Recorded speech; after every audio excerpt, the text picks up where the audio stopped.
Daily, weekly और monthly राशिफल के साथ साथ ज्योतिष, वास्तु, मंत्र आदि से जुड़ी वीडियोस रेगुलरली पाने के लिए चैनल को अभी सब्सक्राइब कीजिए और बेल नोटिफिकेशन पे भी क्लिक कीजिए ताकि नई वीडियो की नोटिफिकेशन आपको समय पर मिल जाए।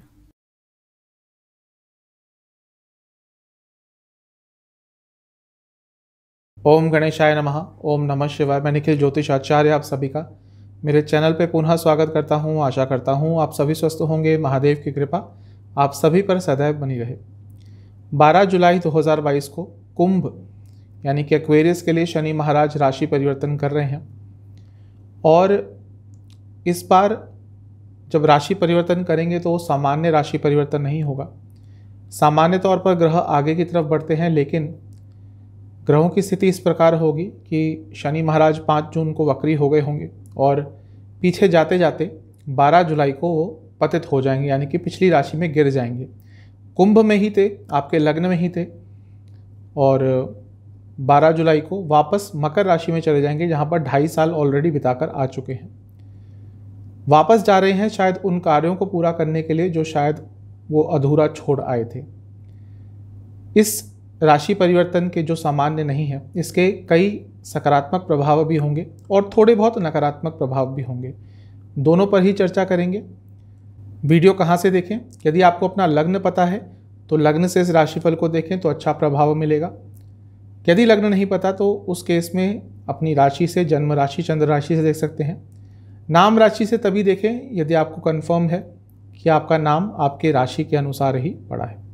वीडियो के अंत में एक उपाय भी बताऊंगा जिससे आपके लिए इस राशि परिवर्तन की सकारात्मकता बढ़ेगी, नकारात्मकता बहुत हद तक कम होगी। सबसे पहले सकारात्मक प्रभावों की बात करते हैं। शनि महाराज आपके लिए आपके लग्न के ही स्वामी हैं और 12 जुलाई को वापस चले जाएंगे मकर में, यानी कि आपके लग्न से 12वें स्थान में।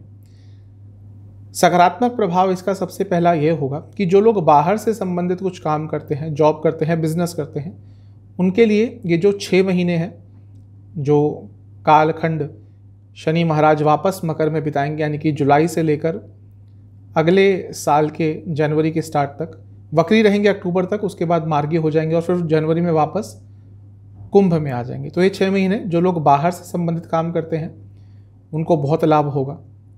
इसके साथ ही जो लोग देश से बाहर जाना चाहते हैं, क्योंकि लग्न के स्वामी 12वें में जा रहे हैं, तो जो लोग देश से बाहर जाना चाहते हैं, बाहर सेटल होना चाहते हैं, बाहर जॉब करना चाहते हैं, उन सब को भी कुछ बहुत अच्छे रिजल्ट प्राप्त हो सकते हैं। यदि आपके कुछ खर्चे बहुत ज़्यादा बढ़ गए थे तो उन पर थोड़ा बहुत नियंत्रण आप पा पाएंगे। ये दोनों ही चीज़ें दिखा रहे हैं। थोड़ा कुछ नकारात्मक प्रभाव भी होगा, वो आगे नकारात्मक वाले सेक्शन में बात करूंगा, लेकिन यहाँ पर जो खर्चे हैं उन पर बहुत हद तक आपका कंट्रोल होगा। यहाँ पर बैठकर शनि महाराज दूसरे स्थान पर अपनी तीसरी दृष्टि डालते हैं। दूसरा स्थान धन भाव है और शनि महाराज लग्न के स्वामी हैं और 12वें स्थान के स्वामी हैं। इसका मतलब है दोबारा वही चीज़ आ रही है, किसी MNC में काम करते हैं, किसी बड़ी ऐसी कंपनी में काम करते हैं जिसका कुछ भी फॉरेन रिलेशन है, तो आपके पास बहुत सारा पैसा आने वाला है। कोई प्रॉपर्टी आपकी यदि बिक नहीं रही थी तो वो अचानक से सेल हो सकती है और उसके थ्रू भी आपके पास काफ़ी पैसा आ सकता है। यदि आप कंसल्टेशन बेस्ड कुछ काम करते हैं तो भी आपके लिए ये पूरा जो 6 महीने का समय है ये बहुत अच्छा रहेगा।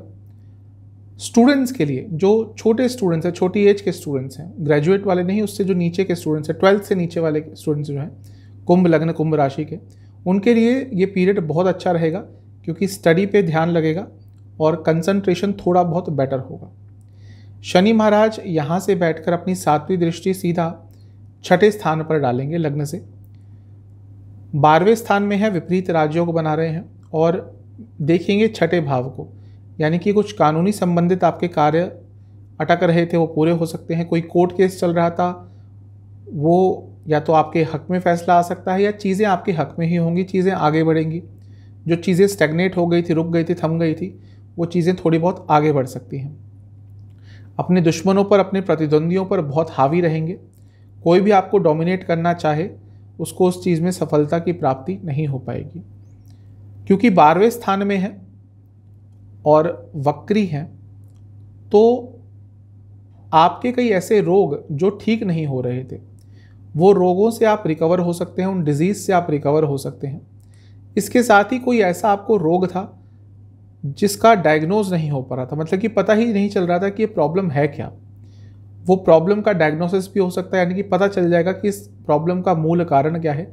उसके साथ ही कुछ ऐसे लोग होते हैं जिनको दवाई सूट नहीं करती, तो इस पीरियड में कुछ ऐसा हो जाएगा, या तो आप डॉक्टर बदल लेंगे, थोड़ा बहुत इलाज बदल लेंगे, दवाई बदल लेंगे, तो आपको दवाई भी सूट करने लग जाएगी।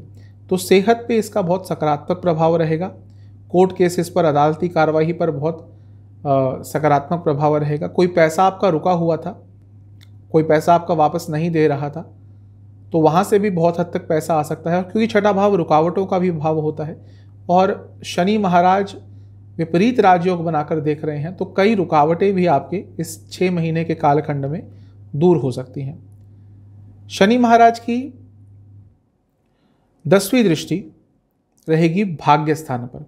अब देखिए, लग्न के स्वामी हैं, भले ही 12वें में हैं, वहाँ पर विपरीत राजयोग बना रहे हैं। लग्न के स्वामी भाग्य स्थान पर दृष्टि डाल रहे हैं, तो भाग्य का साथ भी अचानक से आपको मिलने लग जाएगा। कई जगह पर आपको इस पूरे 6 महीने के कालखंड में भाग्य का साथ मिलेगा, और वह भाग्य का साथ आपको कई कार्यों में सफलता की प्राप्ति भी अवश्य दिलाएगा। काफ़ी धार्मिक फील करेंगे। यहाँ पे केतु हैं, तो अध्यात्म की तरफ, स्पिरिचुअलिटी की तरफ, मोक्ष की तरफ, इन सब चीज़ों की तरफ ध्यान जाता है।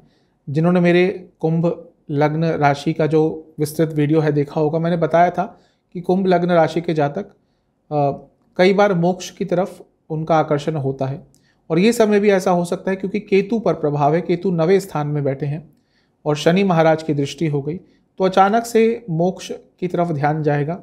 स्पेशली वह लोग जिनकी एज थोड़ी ज़्यादा हो चुकी है, बार बार मन में आएगा कि भाई अब सारे काम तो कर लिए, सारे जो रिश्ते थे, सारे नाते थे निभा लिए, सारे कर्तव्य निभा लिए, क्यों ना थोड़ा संन्यास की तरफ भी मुख किया जाए। तो ये भी आपके मन में काफ़ी आएगा। हो सकता है कई जगहों की, कई तरह की धार्मिक यात्राएं भी आप करें, कई तीर्थ स्थल जाएं, मंदिर में डोनेट करने का भी, किसी धार्मिक स्थल में डोनेट करने का भी आपको मौका मिल सकता है। और यदि आप सक्षम हैं, सामर्थ्य है आपका, तो ज़रूर ऐसा कीजिएगा। स्टूडेंट्स के लिए जो देश से बाहर जाना चाहते थे, उनके लिए अच्छा समय है, लेकिन थोड़ी रुकावटों के बाद आपको सफलता प्राप्त होगी। यदि इस पीरियड में आपने वीज़ा अप्लाई करना है या किया हुआ है ऑलरेडी, और इस पीरियड में आपका रिजल्ट आना है, तो रिजल्ट आपके हक में आने की संभावना बहुत है, लेकिन उसमें थोड़ी रुकावटें ज़रूर आएंगी। थोड़ा पेपर वर्क शायद में प्रॉब्लम आ जाए, या कुछ डेट्स ना मिले, या कोई ना कोई प्रॉब्लम आएगी, लेकिन आगे चलकर सफलता मिलेगी। जो स्टूडेंट्स कॉम्पिटिटिव एग्ज़ाम की तैयारी कर रहे थे, कोई कॉम्पिटिटिव एग्ज़ाम उनका इस पूरे कालखंड में है, बहुत अच्छा रिजल्ट आपका आ सकता है, क्योंकि पोजीशंस ऐसी बनी हुई है कि आपको रिजल्ट बहुत अच्छा मिलेगा। हायर स्टडीज़ जो करते हैं, क्योंकि केतु 9th हाउस में है और वहाँ पर शनि का प्रभाव पड़ रहा है, तो जो हायर स्टडीज़ करते हैं, रिसर्च बेस्ड स्टडीज़ करते हैं, उनके लिए भी पूरा 6 महीने का समय बहुत ज़्यादा अच्छा है, आपको भी बहुत लाभ मिलने वाला है। मैरिड लाइफ के लिए ठीक ठाक सा समय है, थोड़ा सा नकारात्मक होगा, उसके बारे में आगे बात करूँगा। जहाँ तक लव लाइफ की बात है, नया रिलेशनशिप स्टार्ट हो सकता है, संभावना तो है उस चीज़ की, लेकिन उसके लिए मेहनत आपको बहुत सारी करनी पड़ेगी। ओवरऑल आपके लिए ये सारे सकारात्मक प्रभाव मुझे दिख रहे थे, इन सब चीज़ों का ध्यान रखिएगा। अब चलते हैं, थोड़े नकारात्मक पॉइंट्स भी डिस्कस कर लेते हैं। अब कुछ नकारात्मक प्रभावों की भी बात कर लेते हैं। सबसे पहले तो लग्न के स्वामी है 12वें में, अचानक से चले जाएंगे, पतित हो जाएंगे। ये आपकी सेहत पर नकारात्मक प्रभाव डालेगा। पैसा शायद आ सकता है, बाहर से संबंधित काम करते हैं, पैसा आएगा, सब ठीक है, लेकिन सेहत के लिए ये जो राशि परिवर्तन है ये बहुत अच्छा नहीं रहेगा, क्योंकि लग्न के स्वामी पतित हो रहे हैं। जैसा मैंने शुरू में बताया था, ये सामान्य राशि परिवर्तन नहीं है। जब भी लग्न के स्वामी पतित होते हैं तो उसका सेहत पर नकारात्मक प्रभाव पड़ता ही है, और वही आपके साथ हो सकता है। अचानक से 12 जुलाई के आसपास सेहत बिगड़ सकती है, और शारीरिक एवं मानसिक दोनों सेहत पर नकारात्मक प्रभाव पड़ेगा। लेकिन क्योंकि लग्न के स्वामी हैं, तो शारीरिक सेहत पर थोड़ा ज़्यादा प्रभाव पड़ेगा। थोड़ा सा सेंसिटिव समय रहेगा 12 जुलाई के बाद जो 2-3 हफ्ते हैं, इसमें अपने स्वास्थ्य का आपको बहुत ध्यान रखना पड़ेगा। जैसा मैंने कहा था कि खर्चे कंट्रोल होंगे, लेकिन हो सकता है इस समय में कुछ नए खर्चे बढ़ जाएं, और हो सकता है, ज़्यादा प्रोबेबिलिटी है कि वो आपकी सेहत पर ही आपका खर्चा ज़्यादा होगा। कई चीज़ों को लेकर इनसिक्योर रहेंगे और थोड़े से ओवर सेंसिटिव भी रहेंगे। जहाँ तक पर्सनल मैटर्स की बात होगी, कई जगह पर ओवर सेंसिटिव रहेंगे और उसके कारण कुछ प्रॉब्लम अपने आप ही खड़ी कर लेंगे। पैसा आपके पास भले ही आ जाए, लेकिन उससे इस समय में आपको बहुत खुशियाँ नहीं मिलेंगी। फैमिली से भी थोड़ा डिटैच्ड फील करेंगे और आप अपनी फैमिली के लिए इस समय में कितना भी कुछ अच्छा कर लें, शायद वहाँ से कोई आपको मान सम्मान, कोई रिकॉग्निशन या तारीफ के दो शब्द नहीं मिलेंगे और ये चीज़ भी आपको बहुत डिसअपॉइंट करने वाली है। पैसों के संबंध में अचानक से कोई बड़ा निर्णय यदि आपने लिया तो वो आपके एकदम विरुद्ध जाएगा और ऐसा लग रहा है कि पैसों के संबंध में कुछ गलत निर्णय ले सकते हैं। हो सकता है आपके आसपास का कोई व्यक्ति, आपकी जान पहचान का, आपका दोस्त, आपका कोई रिश्तेदार आपसे कुछ पैसा मांगे और शायद आप भरोसा करके दे दें। बहुत ज़्यादा चांसेस है कि या तो वो पैसा वापस नहीं आएगा या अगर आएगा तो बहुत धीरे धीरे, बहुत मुश्किलों के साथ आएगा। तो इस चीज़ को हमेशा के लिए अपने माइंड में इन 6 महीनों के लिए अवश्य रखिएगा। कई जगह पे डिस्ट्रैक्टेड और कंफ्यूज्ड भी रहेंगे। जहाँ पे काम करते हैं थोड़ा सा बच के रहिएगा, क्योंकि हो सकता है कई ऐसे लोग हों जो आपके मुंह पर आपकी तारीफ करें लेकिन उनका कोई और ही मोटिव हो सकता है कहीं ना कहीं वो आपका बुरा चाह रहे हों और ये आपके कलीग्स और बॉसेस दोनों के द्वारा हो सकता है, स्पेशली यदि आपका रिसेंटली प्रमोशन हुआ है या आपका कुछ नाम बना है आपके कार्यक्षेत्र में। कई रिस्पॉन्सिबिलिटीज़ आपके कंधों पर पड़ जाएगी इस 6 महीने के कालखंड में और वो आपको एक बर्डन की तरह लगने लगेगी और कई बार उसके कारण मेंटली और फिजिकली एग्जॉस्टेड भी फील करेंगे। तो इन सब चीज़ों से थोड़ा संभल के रहें। सेहत का सबसे ज़्यादा ध्यान दीजिएगा। नसों से संबंधित रोग, पैरों से संबंधित रोग, एंग्जाइटी, डिप्रेशन, ये सारी चीज़ें आपको काफ़ी तंग करने वाली हैं। पेट से संबंधित रोग भी तंग कर सकते हैं। थोड़ा सा सेहत का आपको सबसे ज़्यादा ध्यान देना है। अब बात करते हैं उपाय की। आपको 12 जुलाई या उससे 1-2 दिन पहले किसी भी गौशाला में जाकर गौ माता के लिए कुछ दान में दे के आना है। उनके चारे की व्यवस्था, उनके लिए कुछ गुड़ का भी दान करके आइएगा। और उसके बाद 12 जुलाई या उससे 1 दिन पहले ही किसी भी हनुमान मंदिर में जाकर आपको 2 चमेली के तेल के दिए हनुमान जी को अर्पण करके हनुमान चालीसा का और बजरंग बाण का 3-3 बार पाठ करना है और शनि मंदिर में जाकर भैरव चालीसा का 5 बार पाठ करना है।